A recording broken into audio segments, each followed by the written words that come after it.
자, 첫 번째 질문으로 오세요. 자, 과학 지문이고, 자, 이거 문제 다 풀어봤겠지만, 자, 근거 범위 찾아봅시다. 찾아보면서 공부해볼게요. 이제는 좀 시간이 제법 된 것 같아. 그래서 너희들도 이제 틀렸으면 이제 찾아보려는 그런 습관이 이제 조금은 생기지 않았을까 싶거든요. 자, 너희들이 찾은 범위하고 선생님이 찾은 범위하고 좀 비교해보면서 공부해보세요. 자, 일단 22번에 1번. 전류는 보이스 코일에서 열을 발생시키는 거 맞지? 그치? 자, 이거 위에 3문단으로 올라가 보자.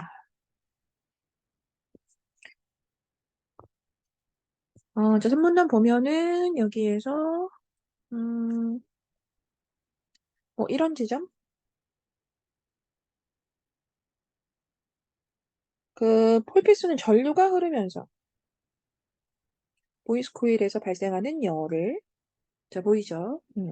자, 전류가 흐르면서 이 보이스 코일에서 발생하는 그 열이 있는데, 자, 그것을 뭐 분산시키고 식혀주는 역할을 한다. 뭐 이런 얘기가 나온 거라서, 일단 이 지점하고 연결했을 때, 아, 그렇구나. 이제 전류가 흐르면 보이스 코일에서 열이 발생하는구나. 자, 그런데 폴피스가 그것을 식히는구나. 자, 이렇게 되잖아. 그래서 여기가 이제 이렇게 1번 근거 범위 될 것이고요. 자, 그 다음에 그 2번 보이스 코일과 보빈이 움직이는 방향은 똑같다. 자, 이것도 이제 같은 문단인 것 같은데 좀 위로 올라오면 자, 이런 거. 즉 보이스 코일은 보빈에 감겨 있는 도선이다. 그치? 그래서 이 코일에 전류가 흐르면 이 보이스 코일을 위아래로 움직이게 한대요. 음. 뭐 이런 것도 뭐 연결해도 돼요. 자, 보이스 코일에 고정되어 있는 보비는 자, 그렇게 해서 계속 같은 그 위아래의 방향으로 움직이게 된다. 자, 이런 얘기거든. 그래서 얘네는 붙어 있는 애들이잖아. 아시겠죠? 자, 그래서 움직이는 방향은 동일하다. 자, 이렇게 얘기해 줘야지. 자, 그 다음에 이 전류의 방향이 변하지 않으면 소리를 재생하지 못한다. 음, 자, 이것도, 요거 다음 문단 정도에 있던 것 같아요. 자, 다음 문단 볼게요. 자, 4문단.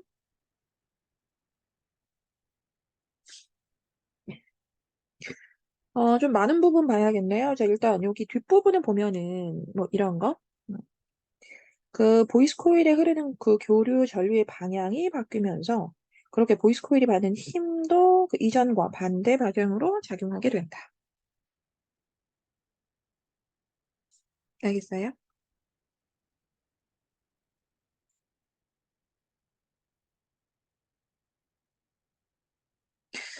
자, 그래서 그렇게 되면 진동판이 위아래로 반복 운동을 하면서 소리가 재생되는 것이다.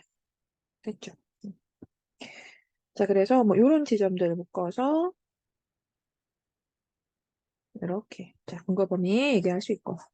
자, 그 다음에 이 보이스 코일에 전류를 흘려주면 이 보이스 코일이 힘을 받는다. 라고 했는데, 그 힘을 받는다? 자, 이것도 그 위에서 연결할 수 있을 것 같아요. 일단, 이 보이스 코일이 위아래로 계속 반복하여 움직이면서 진동판을 진동시켜야 한다. 자, 보이시죠? 음.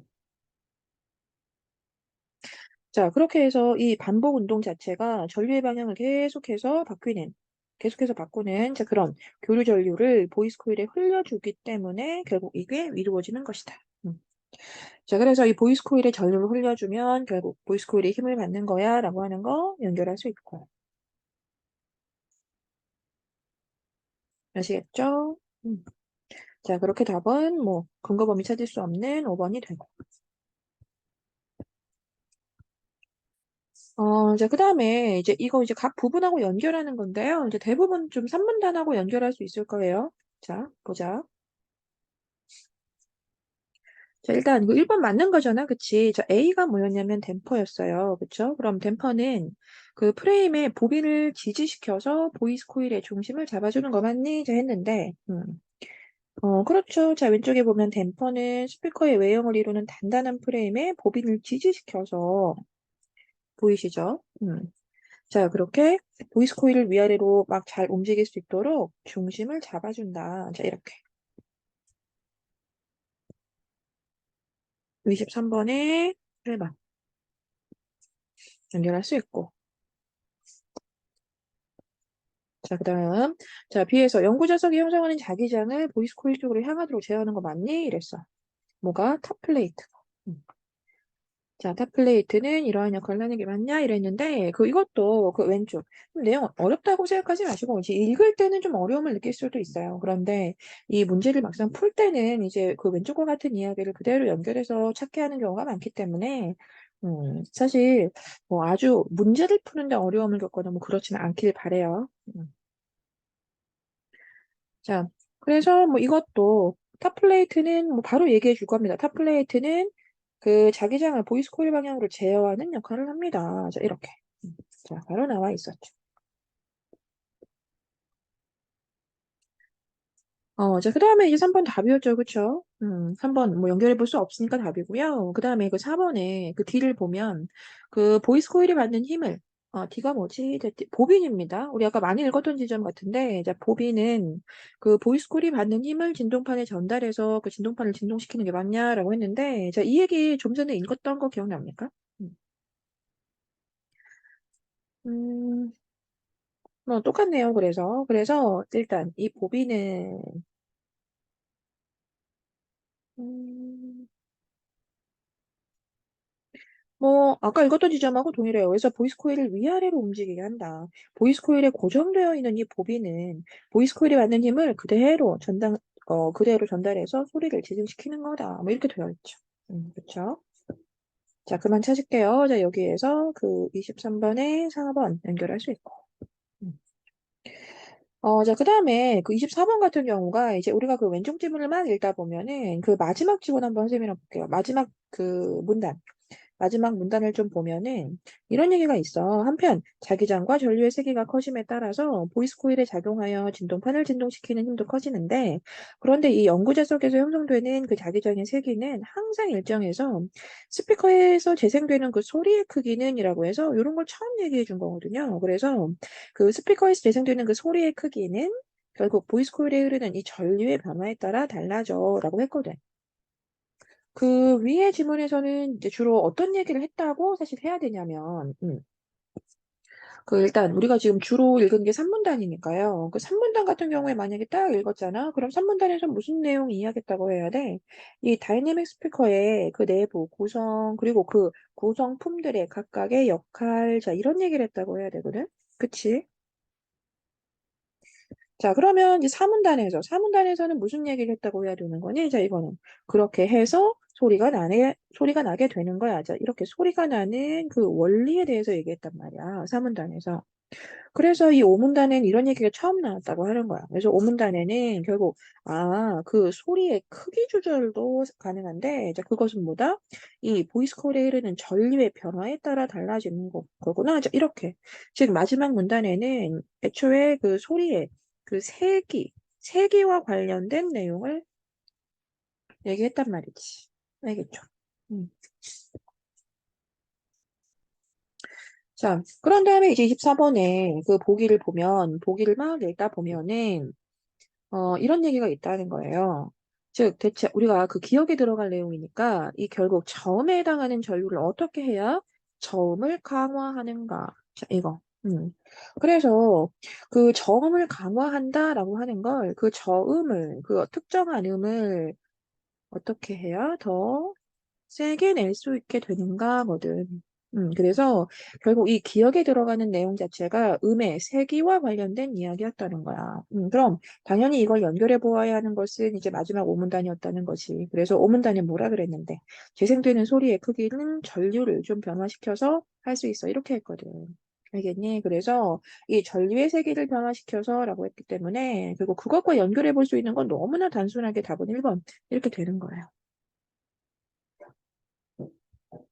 아시겠죠? 음. 자, 다음 질문으로 갑시다.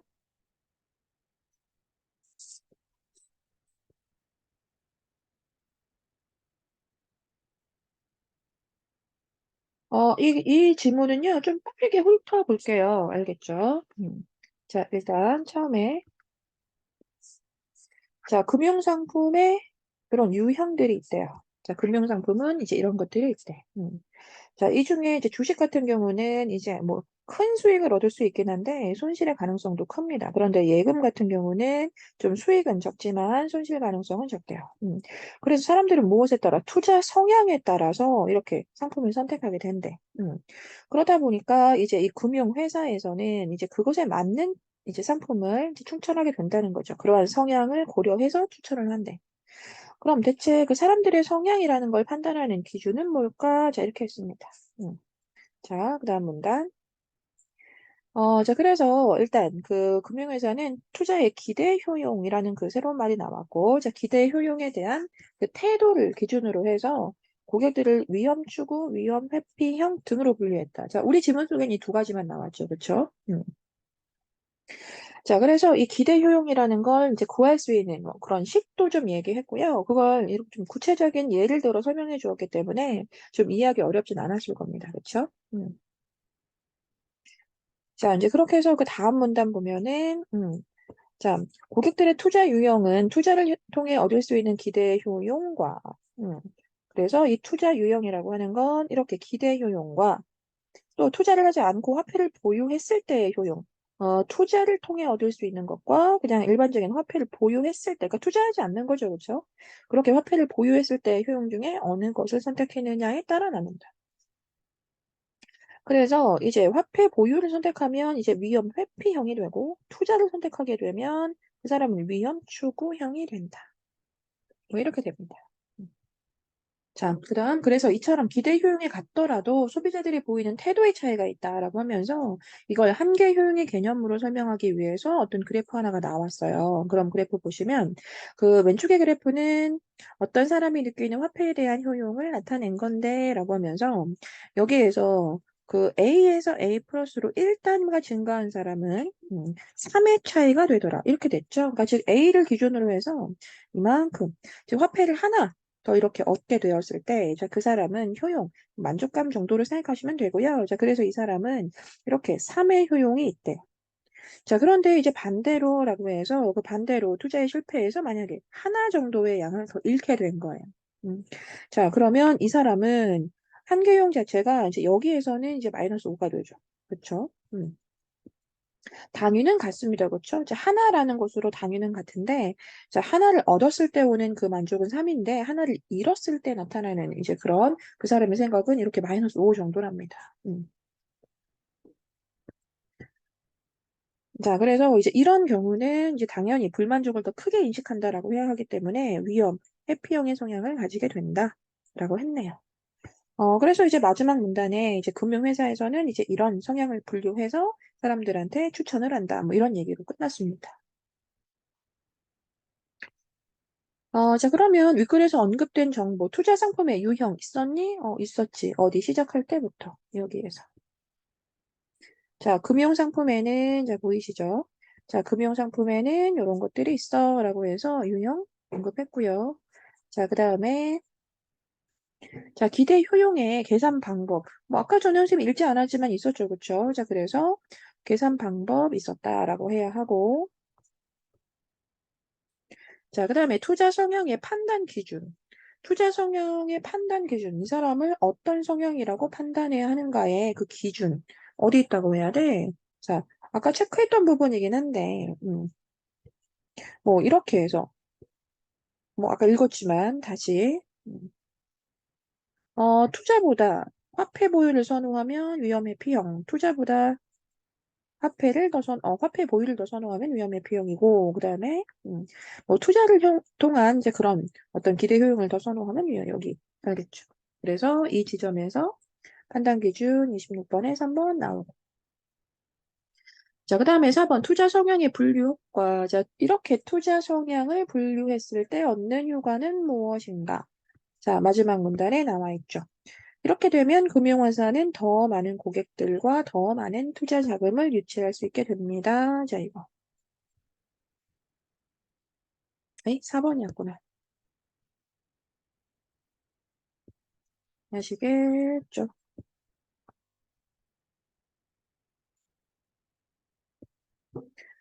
자, 그렇게 해서 이제 어떻게 해야 이 투자 상품을 더 다양하게 만들 수 있는지에 대한 이야기는 없었죠. 그래서 5번이었고요. 자, 그 다음에 이제 기업과 같은 이 투자 성향을 가진 사람을 이렇게 그래프로 표현을 해봐라 이랬는데, 이것도 어렵진 않아, 얘들아. 자, 일단 기억은 어디지? 음, 여기네. 자, 기억이 투자 실패로 인한 불만족보다 투자 성공으로 인한 만족을 더 크게 여긴다야. 실패로 인한 불만족보다 투자 성공으로 인한 만족이 더 크다. 자, 그럼 자, 이걸 표현하려면 당연히 기준은 무엇이 돼야 해? 당연히 A를 중심으로 했을 때, 자, A를 중심으로 했을 때, 이렇게 A 플러스에서 오는 그 수치상의 어떤 그리고 또 A 마이너스에서 오는 그 수치 어디가 더 커야 한다는 거야? 그냥 여기가 더 커야 한다는 거죠, 그죠? 자, 그래서 이제 그걸 나타내주면 되고요. 당연히 1번에서 이제 여기는 10이네요. 그런데 여기는 어때요? 3이잖아요. 아시겠죠? 뭐 나머지 뭐 보지 않더라도 뭐 비슷하게 생긴 5번 정도만 볼까요? 자, 5번만 보면 여기도 오고 여기도 오거든요. 자, 보이시죠?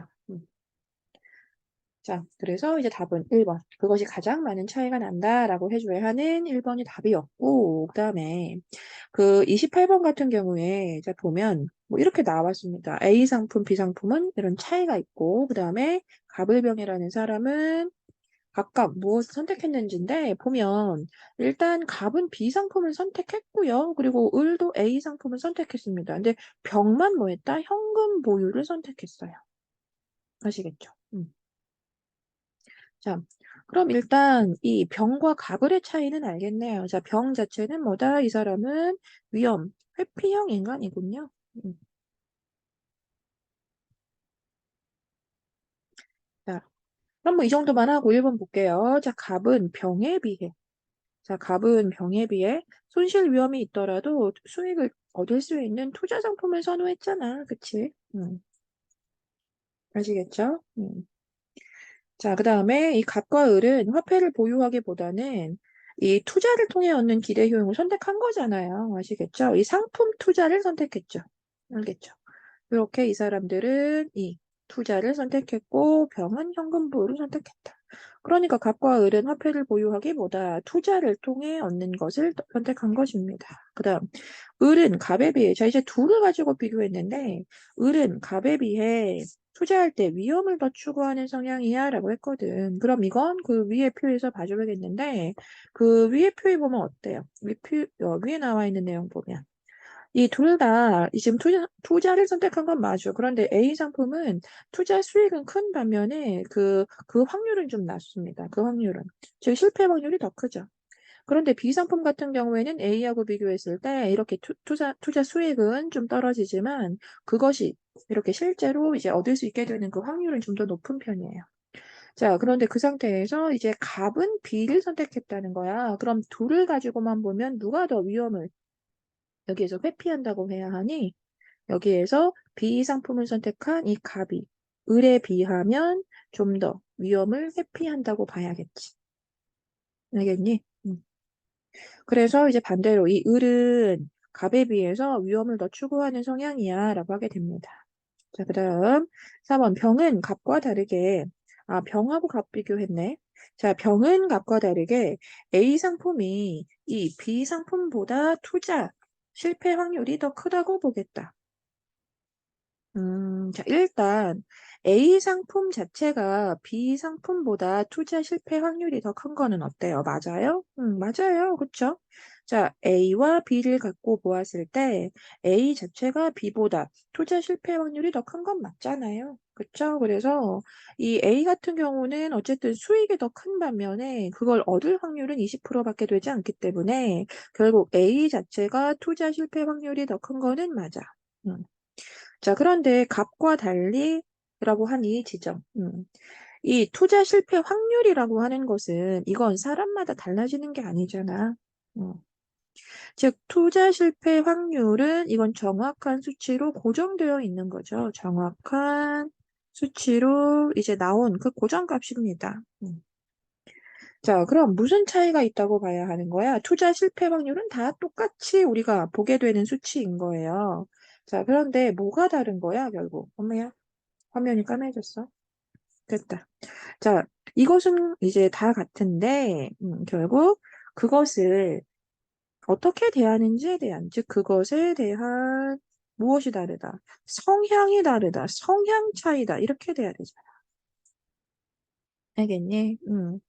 자, 그래서 이 병 같은 경우에는 이제 애초에 위험 기피형이기 때문에 이제 결국 선택을 하지 않는 거죠. 그런데 갑 같은 경우에는 병에 비하면 좀 위험을 추구한다고 해야 하죠. 그쵸?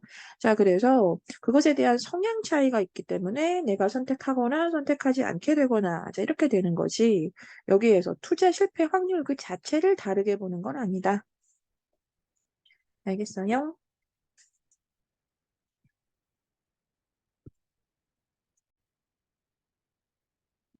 자, 마지막 질문 봅시다. 자, 좀 어려웠을 수도 있을 것 같아요. 어려운 질문이었죠. 응. 그래서 지금 좀 체크를 해놓고 갈게요. 자, 일단, 이렇게 한번 따라와 보세요. 뭐, 달진 않을 거라서, 음, 이런 말. 일단, 뭐, 아리스토텔레스의 정언 문장. 이 다음에 체크해야 되겠다. 아잉. 자, 아리스토텔레스의 정언 문장으로 이루어진 연역 논증에 대한 이야기가 나왔어. 자, 일단 이것을 전통 논리학이라고 할 거고. 음. 어, 그러면 설명이 이제 시작이 됩니다. 자, 연역 논증 같은 경우는 이제 결론이 이미 전제에 다 포함되어 있대요. 그래서 전제가 참이면 결론도 무조건 참이 되는 자, 그런 형식이랍니다. 자, 그래서, 그리고 이 정어 문장이라고 하는 건 참과 거짓을 판별할 수 있는 문장 중에서 주어와 수어로 이루어진 네 가지 형식이 있대요. 자, 그렇게 해서 이렇게 네 문장 지금 나왔고요. 자, 그 다음에 어떤 예로 또 하나 이제 모든 아버지는 남자다라고 해서 이렇게 예도 하나 만들어 놨고, 그쵸? 자, 그럼 이제 이걸 얘기하는 개념들이 좀 나옵니다. 자, 개념 좀 볼게요. 자, 일단 결론의 주어가 되는, 이제 결론의 주어, 여기 있네, 그치? 자, 결론의 주어가 되는 사람인 이 사람을 뭐라고 한다? 결론의 주어를 소명사라고 할 거고. 이 결론의 수로가 되는, 여기겠다, 그치? 결론의 수로가 되는 개념인 이 남자를 뭐라고? 대명사라고 할 거래. 음. 자, 그리고 또 아버지와 같이 이 전제에만 있으면서 이 전제들을 엮을 수 있도록 하는 그 개념. 자, 보면 이 아버지라고 하는 게 전제에만 있죠. 그렇죠? 이렇게 해서 이 전제들을 엮을 수 있도록 하는 개념을 뭐라고 한다? 중명사라고 할 거래. 음. 어, 음. 자, 그래서 이제 그 다음 문장 좀 나와 있습니다. 자, 이렇게 대명사가 그래서 포함되어 있는 걸 대전제. 대명사에 대한 얘기는 좀 전에 했으니까요. 그 대명사가 들어있는 그 전제를 그 대전제라고 할 것이고. 음, 음. 자, 그 다음에 이제 소명사가 포함되어 있는 전제를 소전제라고 한다. 자, 여기가 나왔네요. 그래서 이제 그것을 형식화하면 이제 이렇게 또 간단하게 나타낼 수 있대. 자, 그럼 그 다음 문단에서 이제 무슨 얘기했는지 봤더니, 이제 그 다음 문단에서 이 중명사인데, 이 중명사는 아까 무엇이다라고 얘기했었어요. 그쵸? 중명사가 아까 뭐라고 했었니? 그 모든 전제를 다 엮을 수 있는, 뭐 이런 얘기 했었지. 그치? 모든 전제를 엮을 수 있는 개념. 자, 다시. 자, 중명사는 이 전제들 사이에서 소명사와 대명사를 연결시키는 거. 그렇죠. 그쵸? 자, 중명사는 이 전제들 사이에서 이 대명사를 연결시키는 역할을 했지. 음. 그래서 이 중명사가 없으면, 만약에 없다면 아예 논증을 구성할 수가 없는 거래. 중명사가 없으면 구성 자체는 안 된대.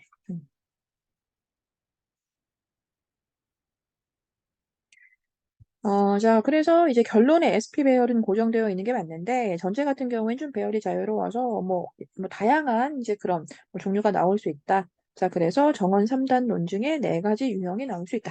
자, 이런 얘기가 나왔네요.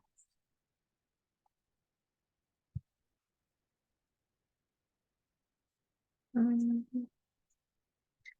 이제 그런데 이제 이런 문장이 좀 있어요. 그 다음 보면은 그런데 이 정원 3단 논증의 형태를 띠고 있는 것처럼 보이긴 한데 잘 보면 이것으로 설명할 수는 없다라고 해서 이제 또 다른 예문이 하나 나오게 되고 이렇게 일단 전제 자체가 그 두 문장이 결합되어 있어죠. 그렇죠? 만약 비가 오면 소풍은 취소돼. 뭐 이런 식으로. 음. 그리고 전제 2 같은 경우는 이렇게 전제 1의 그 부분, 즉 전제 1을 구성하고 있는 문장을 가지고 왔었고요. 그리고 남은 결론은 그 나머지 부분이었죠. 결론 자체가.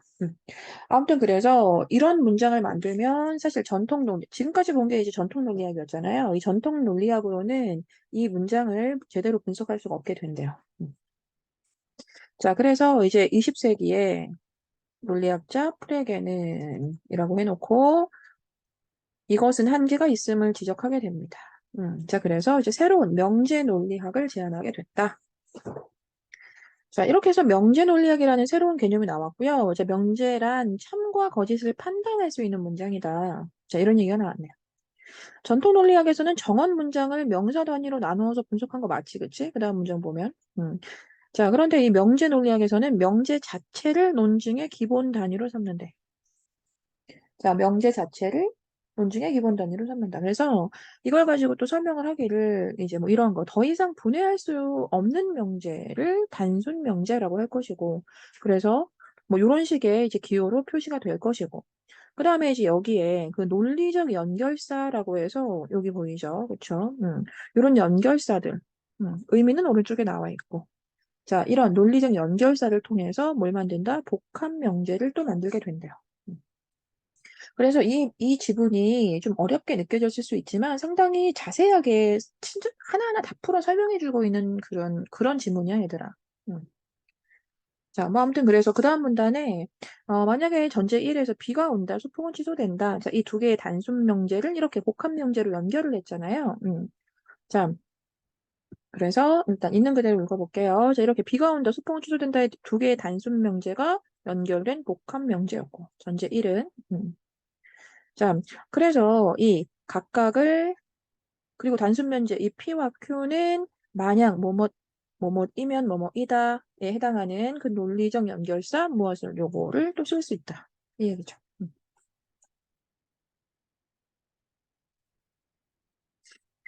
자, 그래서 이렇게 단순 명제들을 연결해주는 이런 복합 명제에는 이런 논리적인 연결사가 필요하다라는 얘기였습니다. 자, 그래서 이제 다음에도 이렇게 나와 있는 거고.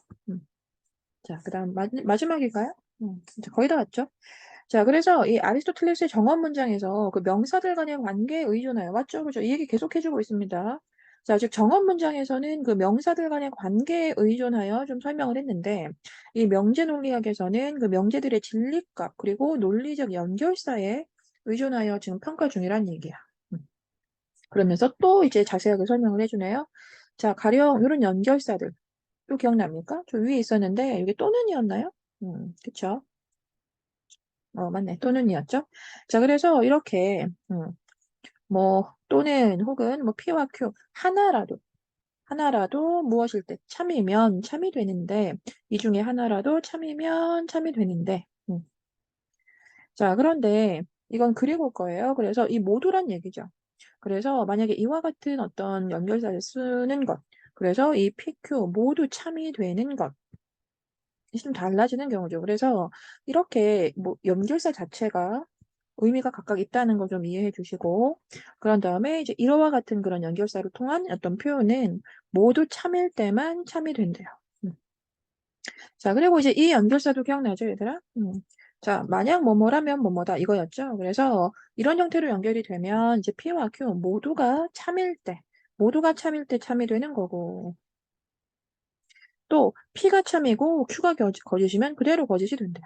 하나가 참이고 하나가 거짓이면 그대로 거짓이 되는 형태래. 자, 이러한 식으로 이 복합 명제의 그 진리값은 단순 명제의 진리값, 그리고 논리적인 연결사에 의존하게 된다.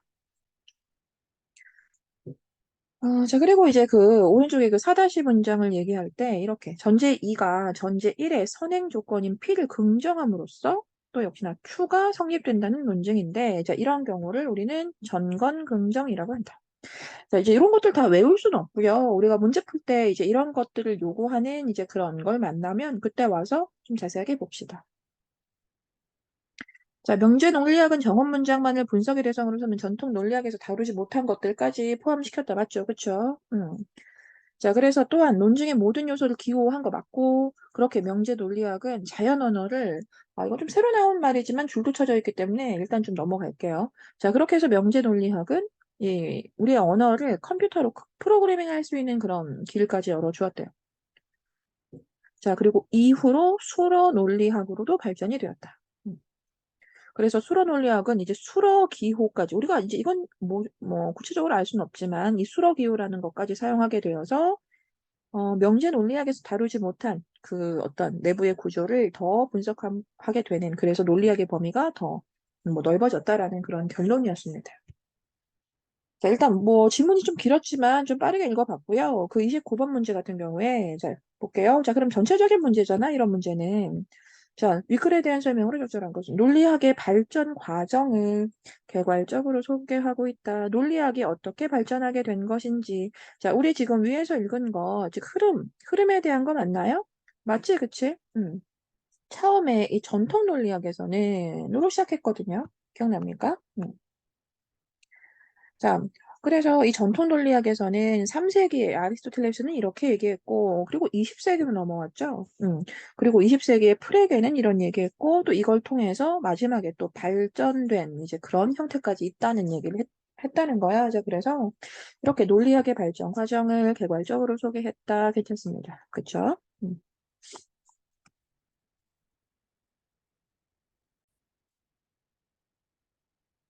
자, 그다음 윗글의 내용과 일치하지 않는 게 뭐냐, 자, 이건데, 자, 이거 이제 선택지 연결을 좀 해볼게요. 자, 1번에 그 연역 논증에서는 전제가 참이면 결론이 참이 되는 거 맞죠? 찾으러 가보자. 앞부분이었던 것 같거든요.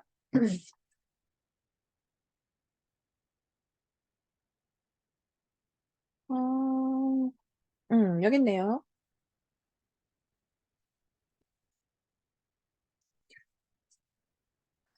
자, 이 문단에 그 전제가 참이면 결론이 반드시 참이 되는 형식의 논증을 말하는 거다. 연역 논증이란 이거다. 자, 보이시죠? 그래서 이 지점에서 30번이었나요? 30번에 1번. 선택지 근거 범위. 네, 그다음에 그 2번 읽어보면 전통 논리학은 또 전통 논리학 얘기인데 그 정언 문장을 명사 단위로 분석한다. 자, 사실 이거 뭐 찾아보지 않아도 지금 기억할 거라고 생각은 해요. 자, 그 밑에 보면은 이제 명사 단위로 다 나눠왔죠. 그쵸? 그래도 찾아보면 뭐 이런 지점. 이와 같이 정언 문장을 대명사, 중명사, 소명사로 분석한 전통 논리학은 명사 단위의 논리학이라고 합니다. 자, 보이시죠? 그래서 이런 지점에서 20번에 2번. 자, 뭐, 그 다음에 답은 3번이었죠. 그 주어와 그 수어로 구성된 모든 건 다 정언 문장이다라고 했는데, 뭐, 어쨌든 틀렸잖아요. 그런데 이 틀린 것도 이제 우리가 범위를 찾아볼 수는 있어. 뭐 이런 거. 음, 에이? 왜 안 보이지? 아, 더 위에 있다. 자, 여기 있네요. 이 지점. 우리가 그 정언 문장이라고 하는 것은 참과 거짓을 판별할 수 있는 문장 중에서 주어 수어로 이루어진 다음에 네 가지를 얘기한다라고 해서, 알겠니? 우리 지금 선택지에서 뭐라고 했는데? 모든 건 다 정언이다. 주어 수어로 구성된 모든 건 다 정언이다. 이랬잖아. 알겠죠? 참과 거짓을 판별할 수 있는 그런 문장 중에서 주어 수어로 구성된 걸 정언이라고 한다. 자, 이래야지. 자, 아시겠죠? 자, 4번까지만 볼게요. 자, 명제 논리학 얘기 나왔습니다. 명제 논리학 기억납니까? 자, 오른쪽에 있던 내용들. 자, 명제 논리학은 명제 자체를 논증의 기본 단위로 삼는다. 자, 맞는 내용이었고, 음, 이것도 뭐 체크되어 있을 거라고 보여지는데, 안 되어 있네. 자, 이런 지점이네요. 자, 그 명제 단위로 논증을 분석하는 거다. 자, 이거. 보이죠? 자, 명제 논리학이라고 하는 건 명제를 단위로 분석하는 거예요. 자, 이 지점. 자, 그래서 이제 이런 게 30번에 4번. 자, 넘어갑시다. 자, 31번. 즉, A와 B의 입장에서 보기를 분석했을 때 틀린 게 뭐냐. 자, 이랬는데, 그 A와 B의 입장. 자, 뭐 읽어보면 그 A가 그 왼쪽에 있던 그 전통 논리학이었고요. 그리고 이제 B가 아마 명제 논리학이었을 거예요. 그쵸?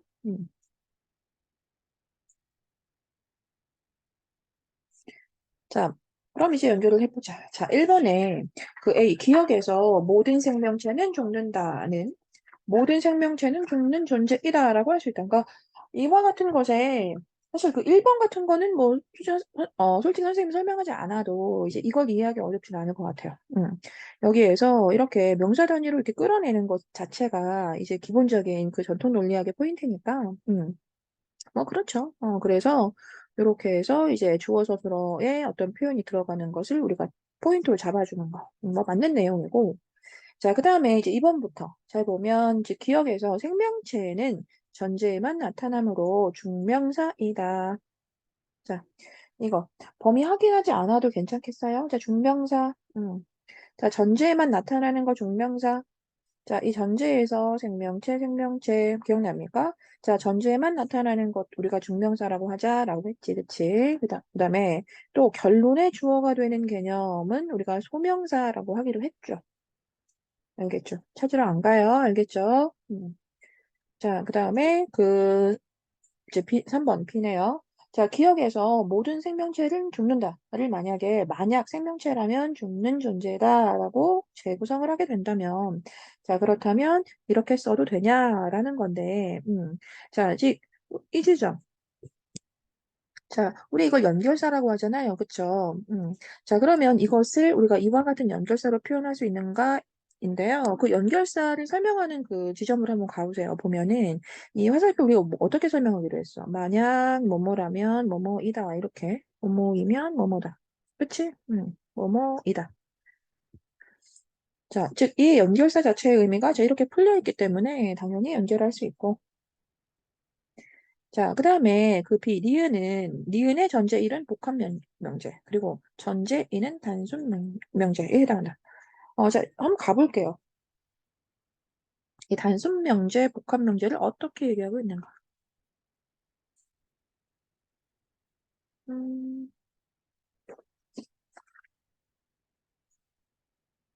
더 위로 올라가야 되나 보다. 더 위로 올라가야 되네. 음. 자, 여기에서 이런 얘기 했어. 일단 더 이상 분해할 수 없는 명제는 단순 명제. 자, 맞습니다. 그쵸? 자, 그리고 또 단순 명제의 논리적 연결사, 요런 거, 저런 거에 지금 뜻을 보면 뭐 요렇게 또는 뭐 그리고 만약 뭐뭐면 뭐뭐다 그리고 뭐뭐가 아니다. 자, 이런 식으로 이제 표현해줘야 하는. 그래서 다음과 같은 연결사를 필요로 하는 것은 뭐라고 한다? 복합 명제다. 이렇게 얘기했거든. 음.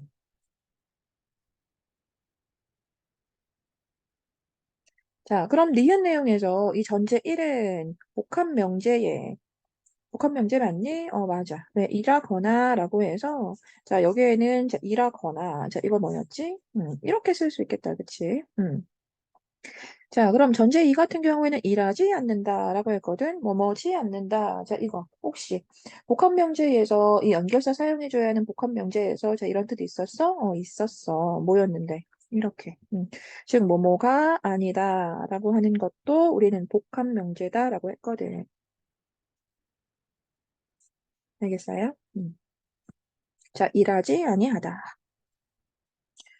자, 그래서 이 둘 다 우리는 복합 명제로 빼줘야 합니다. 아시겠죠? 뭐 똑같은 거였네요. 자, 이렇게 5번 같은 경우에 이렇게 논리적 연결사가 필요하다. 맞는 내용이지.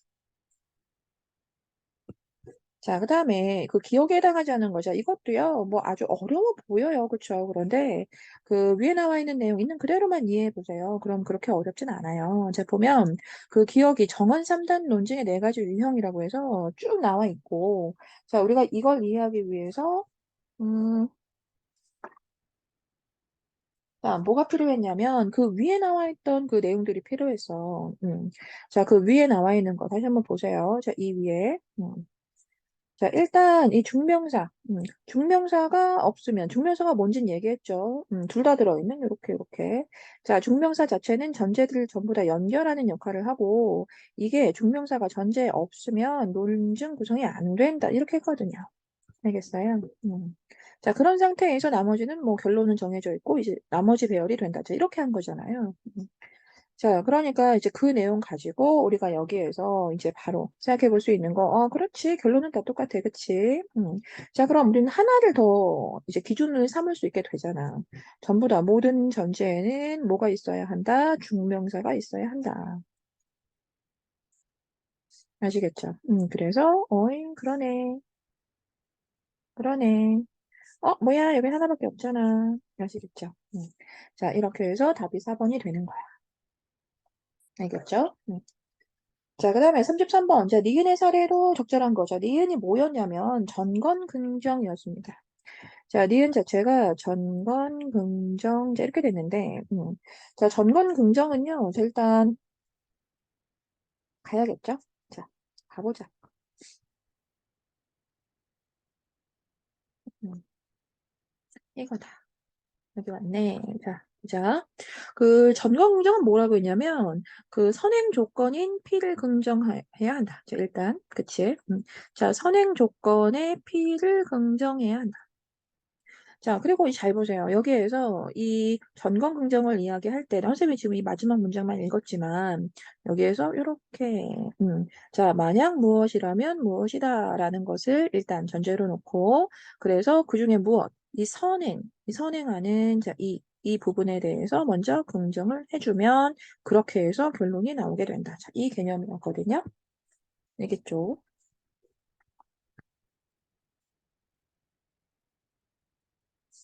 자, 만약 뭐뭐면 뭐뭐다. 그래서 이 부분을 뭐 하자? 긍정하자. 자, 이렇게 된 거지. 자, 알겠죠? 음.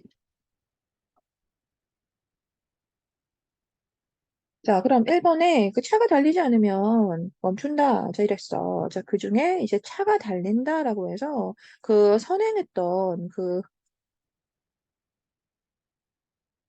선행 조건, 즉 선행 조건에 대해서 긍정했다고 해야 해? 아니죠. 자, 차가 달리지 않으면 이 전제였는데 이제 여기에서는 차가 달린다라고 해서 이건 이제 P를 얘기한 건 맞아. 그런데 이제 P를 긍정한 게 아니라 이건 부정했잖아.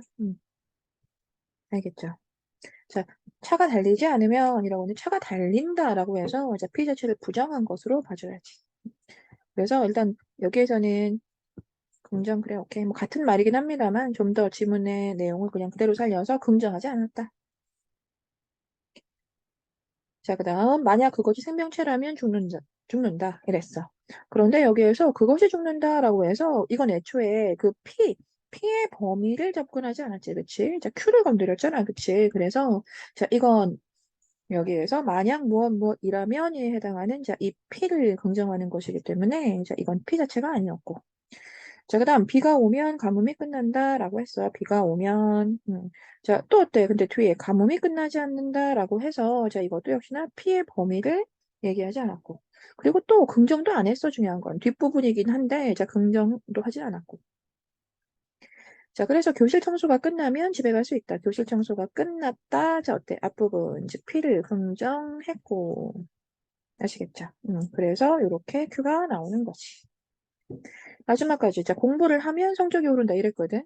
그런데 공부를 하지 않았다라고 해서 이것도 피해 범위에 대한 얘기는 맞아. 그런데 피를 긍정하지 않았지. 아시겠죠? 자 마지막 문제고요. 사실 마지막 문제는 좀 어려운 문제입니다. 어려운 문제여서 좀 힘들 수 있다고 생각합니다. 자 일단 보면은 그 보기 속에 이제 이런 말이 있어요. 그러니까 논리게이트라는 게 이제 나타난 것이 이제 명제 논리학의 착안하에 만들어진 거다. 음, 라고 해서 일단 범위 얘기했습니다. 자, 지금 이 아래 내용은 뭐다? 명제 논리학과고 이제 연결이 될 거예요. 그래서 입력값이 1이면 자, 이건 참인 경우라고 할 것이고 그다음에 입력값이 0이라면 자, 이것은 이제 거짓인 경우다라고 할 거래요. 자, 그래서 이렇게 A와 B라고 해서 이제 값이 다르다는 얘기죠. 그렇죠? 자, 그래서 이렇게 자, A와 B 자, 그건 두 가지라고 할게요. 이렇게. 자, 이렇게 해서 입력 단자가 두 가지라고 합시다. 자, 이렇게 해서 그 논리 게이트는 두 개의 입력 단자가 있고요. 자, 각각 들어갈 수 있답니다. 이거 체크가, 안 되네. 자, 그래서 이렇게 A와 B가 있으면 이제 이것과 입력 단자는 두 가지가 있고, 그래서 출력 단자가 Y. 자, 이렇게 지금 구성되어 있는 형태입니다. 자, 그리고 그 밑에 보면, 자, 이것은 A와 B 중 하나의 입력값이 1이면 출력값이 1이 된대요. 자, 그래서 이 A와 B 중에 하나가 1이라면. 우리는 그 1이라는 개념이 뭔지 알죠? 그 위에도 나와 있듯이. 자, A와 B 중 하나가 이제 참이라면. 그쵸? 자, 하나가 참이라, 또 이렇게 나와? 자, 하나가 참이면 결국 참이 되는 것.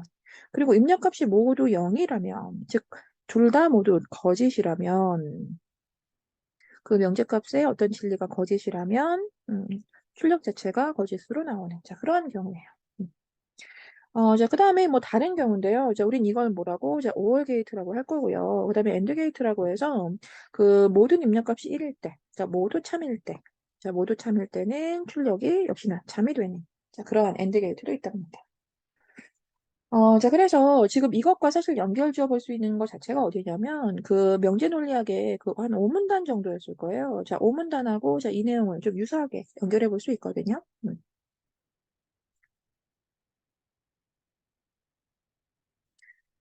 자, 그래서 그 1번 같은 경우에는 그 입력 단자 A, B는 단순 명제이고, 자, 음, 어디 갔냐? 음. 일단 더 이상 분해할 수 없는 명제를 단순 명제라고 하는 거죠. 그죠? 자, 그렇기 때문에 애초에 이 더 이상 분해할 수 없는 명제 자체를 우리가 단순 명제다라고 이제 규정을 하고 있어서 그래서 이제 사실 이걸 연결해 보면 이 A, B 자체 입력이라고 하는 명제의 진리값이라고 하는 자, 이 A, B 자체를 우리가 단순 명제라고 하게 돼요. 자, 그리고 이 그렇게 해서 나오는 이 출력 단자를 복합 명제에 대응시킨다. 사실 이거 연결 가능합니다. 자, 지금 여기에서 그 맞다고 하는 그런 형태의 그 선택지가 조금 이해가 좀 미진할 수 있어요. 근데 좀 괜찮아요. 이 문제는 솔직히 좀 어려웠기 때문에 그 맞는 것에 대한 이해가 좀 잘 되지 않는다 하더라도 결국 이 문제에서는 틀린 거에 좀 집중해 주세요. 이 틀린 선택지에 대한 이해가 좀 중요합니다. 알겠죠? 자, 그 다음에 그 이번에 논리게이트에서 그 입력값에 의해서 출력값이 결정되는 건 명제 논리학에서 단순 명제의 그 진리값과 그 논리적 연결사에 의해서 복합 명제의 진리값이 결정되는 것과 같은 원리 맞습니다. 그래서 그 이 얘기를 계속 사실 해주고 있는 거였어요. 그 오문단을 보면 결국 가볼래 너네 오문단에 어, 자꾸 선생님 화면이 까매진다. 음. 음. 그래서 이런 거 명제 논리학에서는 그 명제들의 진리값 그리고 논리적 연결사에 의존하여서 결국 이 평가를 하는 거잖아요. 그치? 이 복합 명제의 진리값 같은 경우는 결국 단순 명제의 진리값과 논리적 연결사에 의존하는 거. 자, 이거란 말이야. 그래서 이러한 문장을 좀 연결해 보면 여기에서 결국 위와 같은 그런 프로그래밍 같은 경우는 결국 단순 명제의 진리값과 논리적 연결사에 의해 복합 명제의 진리값이 결정되는 것과 그냥 유사하다. 자, 이렇게 이야기하게 돼요. 음. 자, 그 다음에 이제 OR 게이트에서 그 A 플러스 B를 명제 논리학의 논리적 연결사로 기호화하면 자, 이렇게 된다라고 했는데, 자, 이거 의미가 뭐였지, 얘들아? 이게 또는이 되죠, 그쵸? 맞죠? 자, 그래서 일단 이 5월 게이트 같은 경우가 그렇게 지금 전제하고 있어요. 5월 게이트 같은 경우는 애초에 그 A, B 같은 경우에 하나가 무엇일 수 있고 또 뭐 다른 것이 무엇일 수 있고 자, 이렇게 이야기해 주는 거죠. 그죠? 자, 그래서 자, 이것을 연결사로 기호하면 이것은 A와 B를 이렇게 또는이라는 연결사로 이해해 줄 수밖에 없습니다. 자, 그 다음에 4번. 자, 오월 게이트는 명제 논리학에서 두 명제 중에 적어도 하나는 진리값이 참일 때, 자, 이건 그 위와 연결 가능하죠. 즉, 오월 게이트 자체는 두 명제 중 적어도 하나가 참일 때 참일 것이다. 자, 위에 나와 있었던 거. 하나 이상이 참일 때 참일 것이다. 좀 전에 체크했던 그 지점 그대로예요. 하나 이상의 입력값이 1이면 출력값이 1이 됩니다. 알겠죠? 그래서 하나의 진리값이 참이면 결국 결론은 참이 됩니다. 자, 이렇게 연결 가능하고요. 그래서 이제 그 마지막 보면 엔드 게이트에 대한 얘기 해주고 있는데 그 엔드 게이트에서 그 y가 1인 것은 자, 1이라는 것은 그 엔드 게이트를 이렇게 얘기했잖아. 그 출력값이 1인 경우에는 뭐죠? 그 둘 다 모두 1일 때라고 해주고 있기 때문에 그 y가 1인 것은 명제 논리학에서 두 명제의 진리값 중 하나라도 참이다? 아니지. 자, 엔드 게이트 같은 경우에는 어때? 모두 참이어야 되는 거잖아. 참이어야 한다. 알겠죠? 그래서 사실 이 문제가 조금은 뭐 너희들이 볼 때 난해할 수 있다고 생각해요. 자, 그런데 결국 이 틀린 선택지에 대한 아주 선명함이 있다는 거예요. 아시겠죠? 자, 그래서 반드시 5번 왜 틀렸는지에 대해서 꼭 이해가 되는 걸로, 이해가 안 되면 다시 한번 이제 듣거나 확인해 보는 걸로 합시다. 아시겠죠?